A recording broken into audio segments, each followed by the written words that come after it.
Amerika kasama ang banda niyang Journey. Ang report hatid ni Ian Cruz. Exclusive.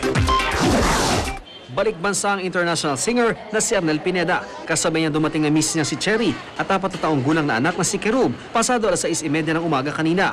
Galing sa Amerika si Arnel para sa recording ng kanyang ikalawang album bilang vocalist ng bandang Journey. Dito sa next one, I think it's mas more conceptualization na album.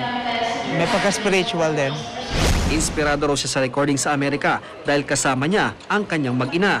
Ngayon pinag-uusapan ang susunod na laban ng pambansang kamao na si Manny Pacquiao. Sinabi ni Arnel, pwede pa rin naman daw siyang kumanta sa laban ni Pacman. Ito matapos maging kontrobersyal ang pag-awit niya ng lupang hinirang sa labang Pacquiao-Clottey. Basta ba wala nang reklamo sa NHI? I don't know.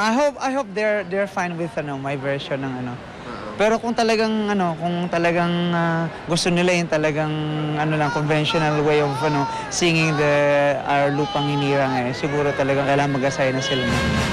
Pero basta para kay Manny 100% talaga. Sa tagumpay na tinatamasa, di nakakalimot si Arnel na ibalik ito sa ating mga kababayan. Ian Cruz, Nakatutok, 24 Oras.